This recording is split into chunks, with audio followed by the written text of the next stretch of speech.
Russia's 40-mile-long tank convoy closes in on Kyiv as bombing intensifies in Kharkiv.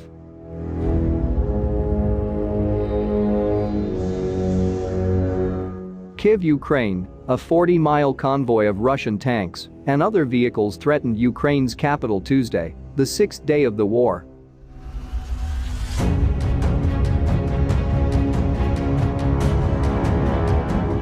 But even as Russia intensified shelling of the country's second-largest city, the Kremlin has found itself increasingly isolated by tough economic sanctions that have sent its currency plummeting.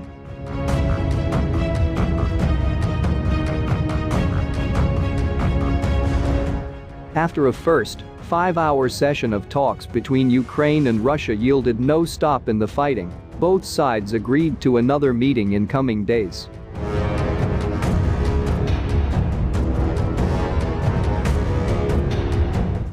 Ukraine's embattled president, however, said he believed the stepped-up shelling was designed to force him into concessions.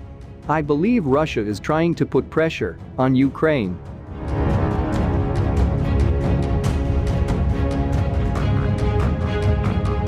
With this simple method, Ukrainian President Volodymyr Zelensky said late Monday in a video address. He did not offer details of the talks that took place Monday, but he said Kyiv was not prepared to make concessions when one side is hitting another with rocket artillery.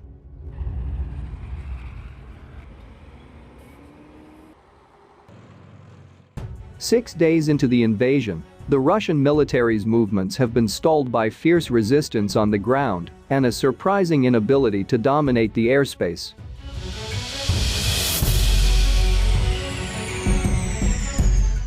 Many Ukrainian civilians, meanwhile, spent another night huddled in shelters, basements, or corridors.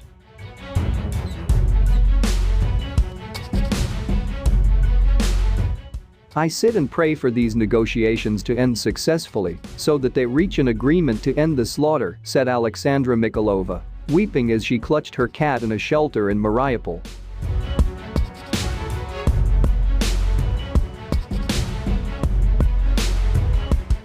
Around her, parents tried to console children and keep them warm. The Kremlin has twice in as many days raised the specter of nuclear war and put on high alert an arsenal that includes intercontinental ballistic missiles and long-range bombers.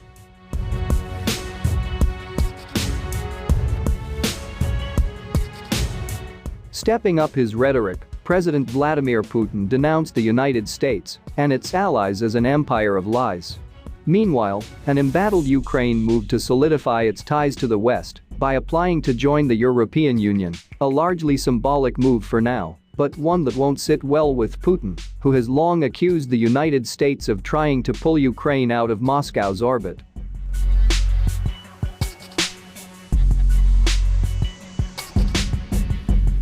A top Putin aide and head of the Russian delegation, Vladimir Medinsky, said that during the first talks held between the sides since the invasion, the envoys found certain points on which common positions could be foreseen.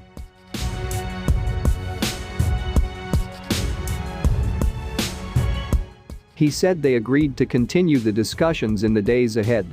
As the talks along the Belarusian border wrapped up, several blasts could be heard in Kyiv, and Russian troops advanced on the city of nearly 3 million.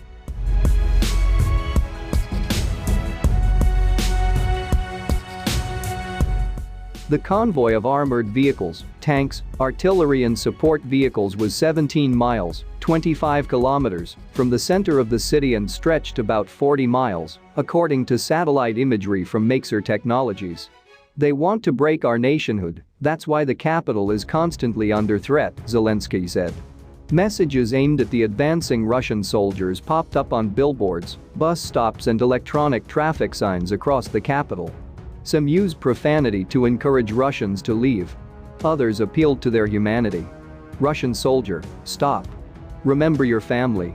Go home with a clean conscience," one read. Video from Kharkiv, Ukraine's second biggest city, with a population of about 1.5 million, showed residential areas being shelled, with apartment buildings shaken by repeated, powerful blasts. Authorities in Kharkiv said at least 7 people had been killed and dozens injured. They warned that casualties could be far higher. They wanted to have a blitzkrieg, but it failed, so they act this way, said 83-year-old Valentin Petrovich, who watched the shelling from his downtown apartment. He gave just his first name and his patronymic, a middle name derived from his father's name, out of fear for his safety.